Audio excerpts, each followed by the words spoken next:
Department of Public Service, and most importantly, Mr. Goodson's family, as we prepare to roll out the Pathways to Purpose Casey Goodson Jr. CDL program. Last summer was an incredibly challenging year, to say the least. From navigating the COVID-19 pandemic to the outcry for criminal justice reform.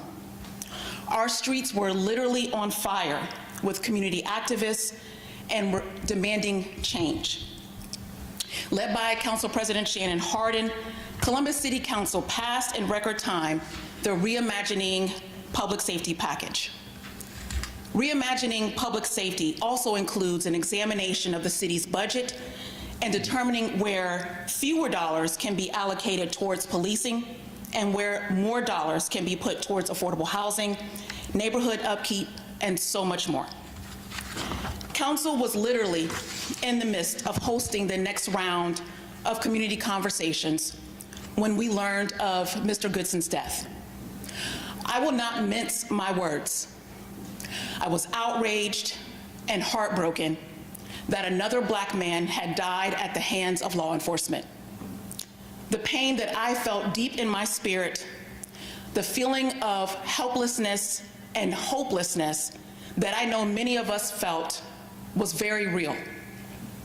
In the coming days after his untimely death, I began to learn more about Mr. Goodson, and he in fact was a good son.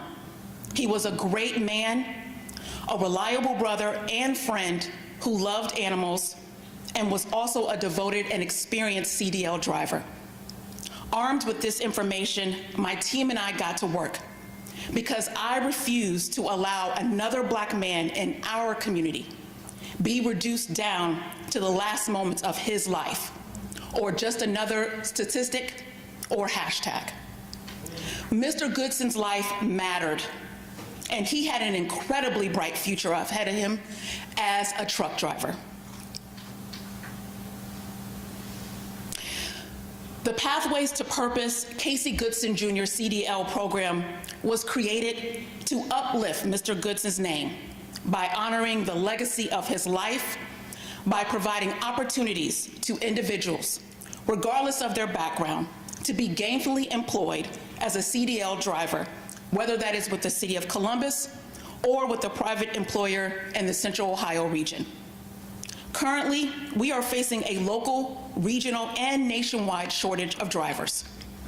According to the Society for Human Resource Management, 40% less truck drivers were trained to receive the commercial driver's license in 2020 than in 2019. It is also no secret that our vacant shelves have been linked to the broader labor shortage, but also the kink in the supply chain. Just yesterday, the Wall Street Journal acknowledged the role that trucking has played in creating the backlog. Trucks haul more than 70% of domestic cargo shipments. Yet, many fleets say they can't hire enough drivers to meet the booming consumer demand as the U.S. economy emerges from the pandemic. Even here in Columbus, we have felt the effects of the shortage of trained drivers that can operate our school buses, COTA buses, as well as our refuse and utility trucks. There are so many hardworking drivers like Casey who are forced to overcome various barriers, including language and financial barriers, to gain access to steady employment. Programs like this can be a game changer for not only developing a skilled workforce, but also creating pathways for that skilled workforce to advance in their careers. Our residents deserve the opportunity to have access to quality employment training programs to create stability for them and their families. That is why this program is so important. We are invested in not only one driver, but dozens through our inaugural program. This program would not be possible without the support of the Department of Public Service, Impact, Roads to Work, and most importantly, Ms. Tamla Payne, who has been a zealous advocate for justice for her son, Casey. The Pathways to Purpose program is an investment in our residents and in turn, an investment in our community. We are eager to train, mentor, and invest in our residents to help meet the ever-growing needs and demands of the transportation industry. With that, I am proud to welcome our Council President to the podium, Council President Shannon Hardin.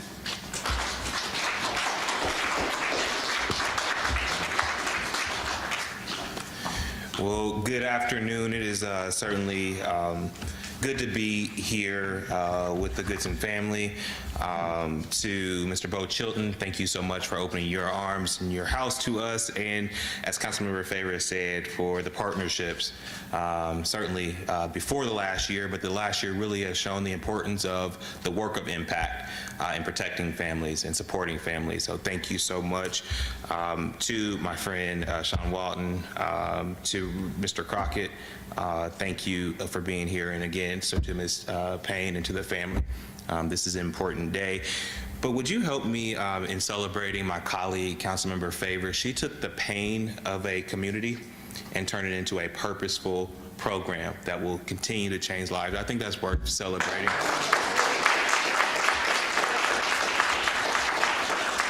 I'm very, very proud of the work, and was hearing parts of it, but when I realized the depth of thought that she and her team had put into this, the thought and the purpose to lift Casey's name and make sure that it is connected to something strong that will connect other strong men and women. Only Councilmember Favor could do that, and so I'm grateful for her leadership. All of our young people deserve an opportunity to get the skills and credentials necessary to have a good paying job. This new program is another great option for folks in our city looking for a career to support their families. We've got a problem that ultimately boils down to the same coin with two different sides. One side is that many folks in our neighborhoods work too hard and they're not making enough to make ends meet. While on the other side, we know we have employers who have open jobs that do pay middle class wages. So the connection between training programs like this, not necessarily four-year degrees, but some sort of post high school training for folks to get skills is what folks need in our community.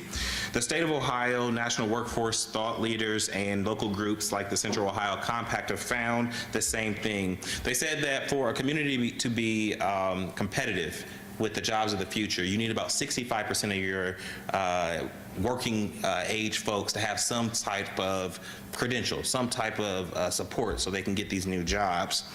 The issue is that in our city, we're about 15 percentage points below that number, which means that our folks don't have these critical skills to get the jobs of the future, and that's a problem. It's even more of a problem when we realize that it's more of a race and equity issue, because it's black and brown folks who are not able to get those jobs and who are not getting these skills. And so we've got to get more residents degrees and credentials so they can get these jobs. And it's about social mobility of our residents and our regional competitiveness as we jockey with Nashville and Minneapolis for new careers.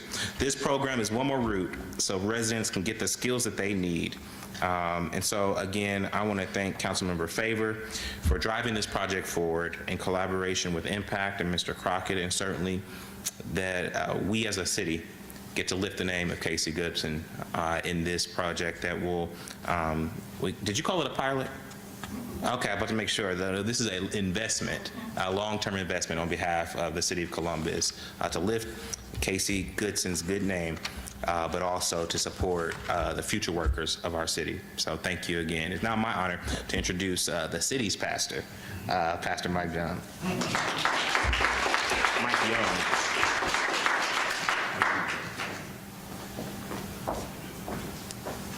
Good afternoon, ladies and gentlemen. Give an honor to President Hardin. We're grateful again for Councilwoman Favors and just her insight, her vision, her passion, and her willingness to push and persevere forward in spite of pain. We give honor to all of those who have been contributors to this program. You know, as we gather here on this grand and momentous occasion, it is with mixed emotions.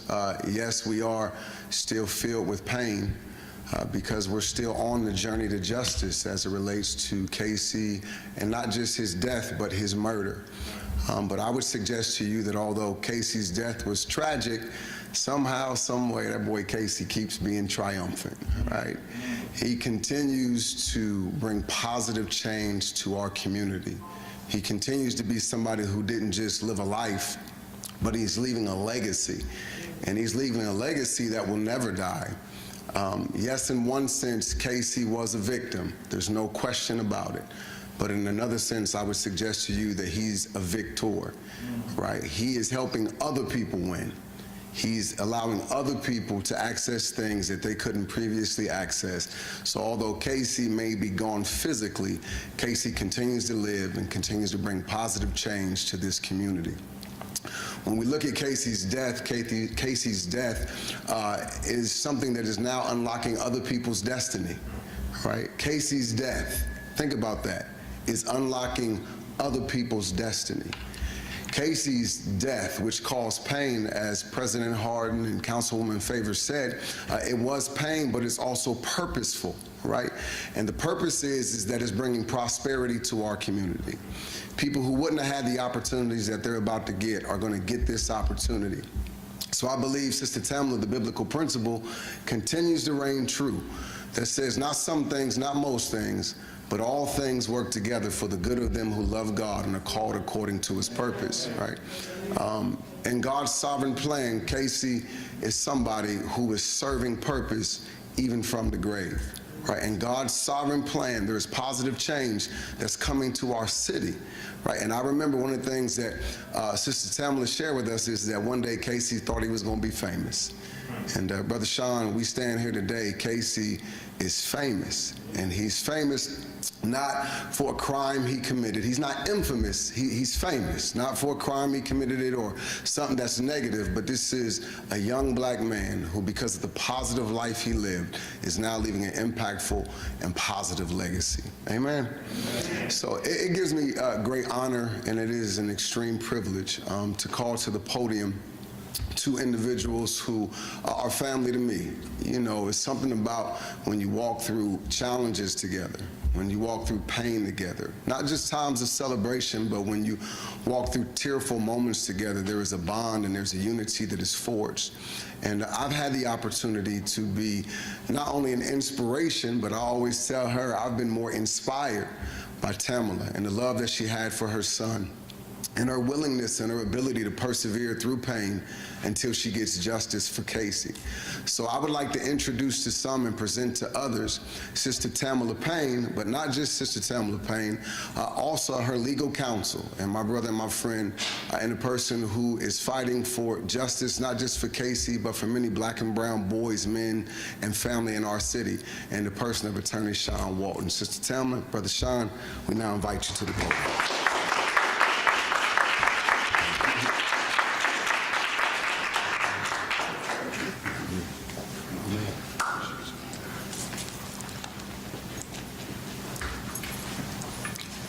We'll allow Casey's family to stand here with us as they so often do.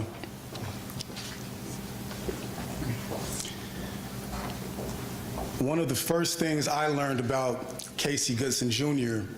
was how much of a dreamer he was. And not only that he was a dreamer, but that he worked extremely hard to accomplish his goals. I learned about how proud he was to have his commercial driver's license and to have driven cross country.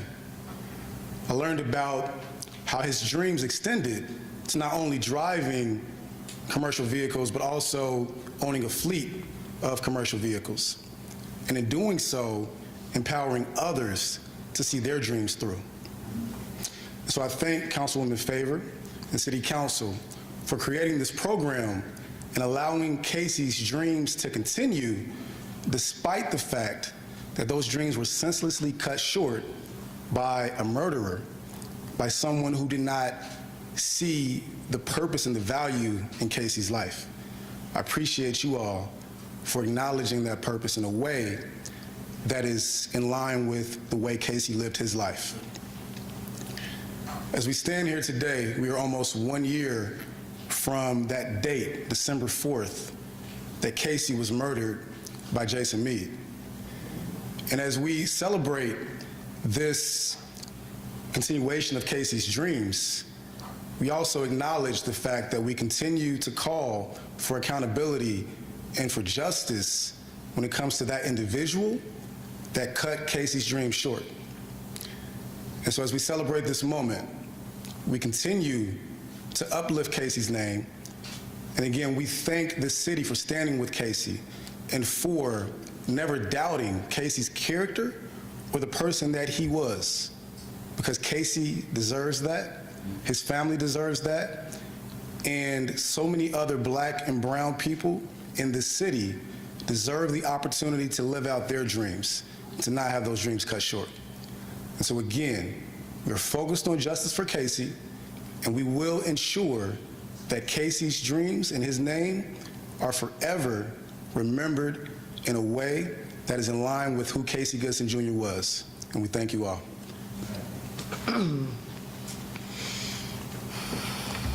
Hello, everybody. I first want to thank you. You know, it means a lot, you know, for Casey to be recognized in such a manner. After his death, we learned that Casey had told his girlfriend that he wanted his name to be big and he wanted to be able to change things and make a change. So we're standing here 11 months today from the date that Casey was murdered. And for him to be honored in such a way, it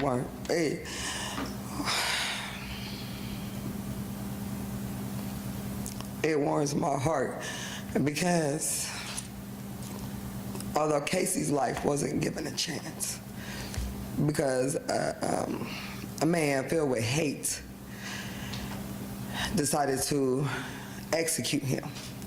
He didn't murder, he executed Casey. Casey's life wasn't given a chance. But because Casey's life wasn't given a chance, Casey's life will give so many other young Black men a chance. And I know Casey's happy. So I'm happy. As Sean said, this is just the beginning. We will continue, at least until my last breath, every day that I live, to uplift Casey's name. Everything done will be done in honor of Casey. Casey's dream was to own his own fleet of trucks, and that will happen. This is just the beginning. We appreciate everything you did. As we said, the bigger fight is the justice, the accountability. We want it. We're ready for it. It's time. It's been time. And this is just the beginning.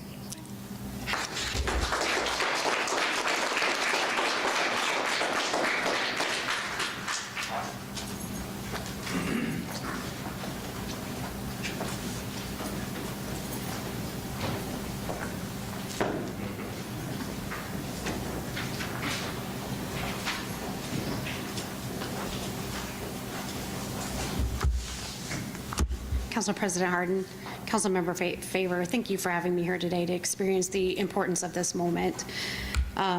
Commercial driver's license holders play an essential role in our economy and in our city. The Department of Public Service employs CDL holders to build and maintain our essential infrastructure, our streets, our roads, our bridges, as well as provide critical services like refuse removal. They're our frontline heroes. They're our snow warriors. They're the people, they're our refuse drivers.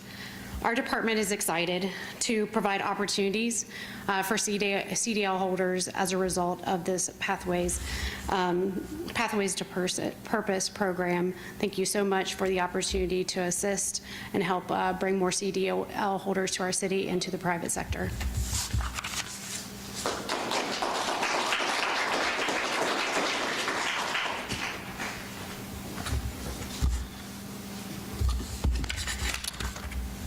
Good afternoon. I want to welcome everyone to Impact Community Action, where our mission is to fight poverty by providing hope, inspiring help, and real opportunities for self-sufficiency. To the family of Casey Goodson Jr., to President Harden, our partner from Capital Transportation Roads to Work program, thank you for allowing us to be a part of this. And to Councilwoman Favor, Thank you for your vision, your passion, and your courage. You have been a champion for people who often feel as though they have been forgotten and left behind, but not on your watch. You have championed that cause, and we thank you for your leadership, and we support you.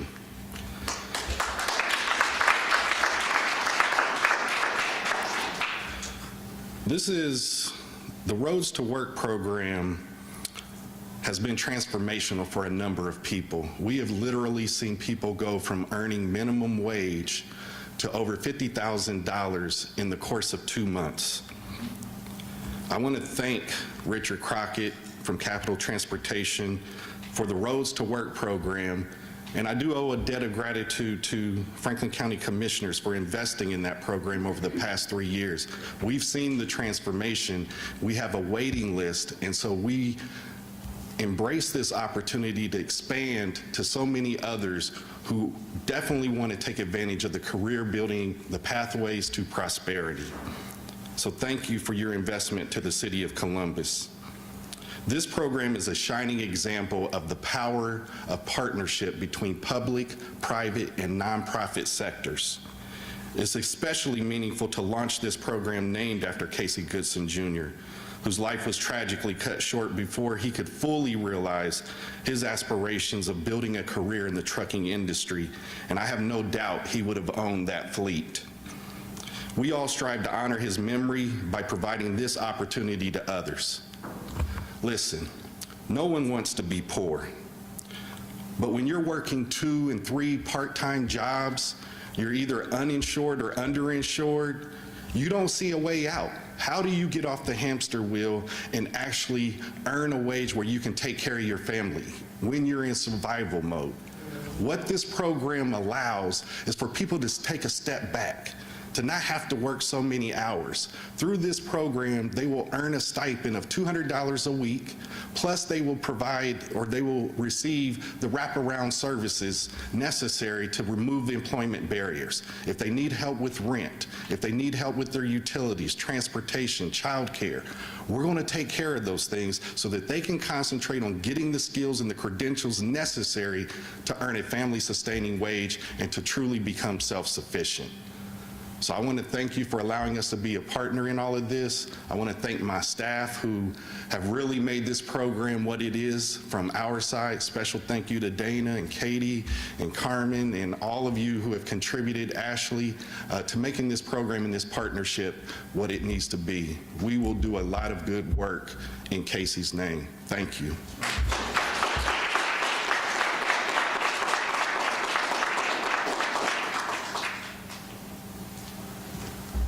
Good afternoon. Giving acknowledgement to President Hardin and the guest here. My name is Richard Crockett, and I'm the president and CEO of Capital Transportation Academy, the CDL Academy that will be partnering with the Casey Goodson Pathway to Purpose program. And I am so honored to be a partner in this program. Before I got here today, I had some prepared remarks, but one of the things in getting here today, hearing the people talk about Casey, hearing the people talk about the effort that was put into this program, I became a believer. One of the things about Roads to Work, for example, we are a 501c nonprofit organization and commercial driver training program that focuses on commercial driver training and transportation industry employment. And so one of the things that we're happy to be a part of this partnership to bring some of the success that Bo's talked about with the Roads to Work program that we created 3 years ago, and I partnered with Impact to provide the kind of services necessary for the individuals who are coming to this program, many of which are underserved communities, individuals who are unemployed, underemployed. We have our restored citizens returning back from incarceration, or individuals who are unemployed and just need retraining or pursue another career. And so Roads to Work has been vital to helping those individuals You know, I will always say that Roads to Work is a comprehensive job training, job skills, and employment opportunity, and provides a pathway to the middle class for those individuals who participate. And so for the last 3 years, thanks to Ken Wilson and I don't want to start naming names, but Kevin Boyce and all of the commissioners for putting over $3 million into the Roads to Work program and helping hundreds and hundreds of individuals go from underserved to the middle class in about 5 weeks of training. And I can tell you, I think Councilperson Favors talked about the supply chain. Many of you have probably gone to the grocery store and saw some of the shelves empty. Or maybe went to buy a car and the cars aren't on the lots. Or you watch California in the East and West Coast and you see ships sitting in the ports because there's not enough dock workers, and then if they do empty the ships, there's not enough trucks to get the goods and services to where they need to go. And principal amongst that is the driver shortage that exists throughout this entire country. And so what this does is it provides an outstanding opportunity for underserved, non-traditional individuals to go from underserved to the middle class. Many of the people who leave Capital Transportation, where they train, oftentimes leave with a job of $60,000 to $65,000 after only 5 weeks of training. And so what that does is it's transformational. It is those kinds of jobs and employment that provides opportunities that keeps individuals who might be on public assistance not to fall off the benefits cliff. You can now afford daycare.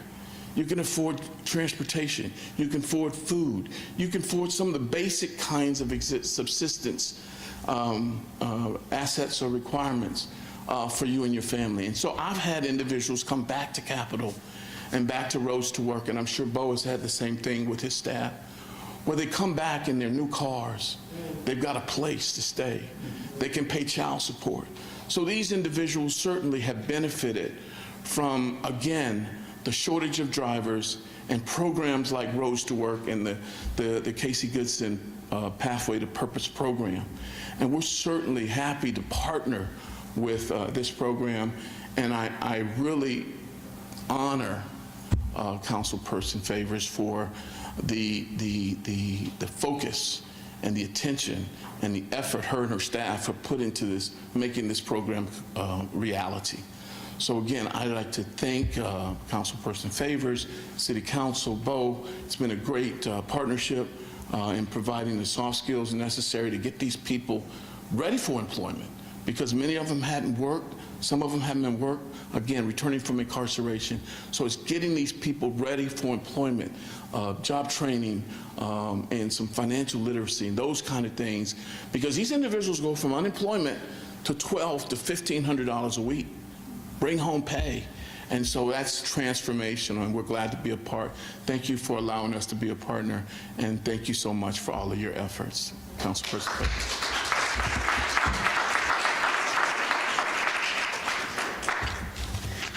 Thank you, Mr. Crockett. We truly are excited about the partnership with Roads to Work and the city that will not only help to train our residents, but work to ensure that they pass their exam and become gainfully employed. The fight to be seen not as a threat, but as a human being who deserves the benefit of the doubt, a second chance, and an opportunity is absolutely worth fighting for. It is why I will remain committed and consistent in my resolve towards not only reimagining public safety, but in reforming every institution that has been infiltrated by systemic racism.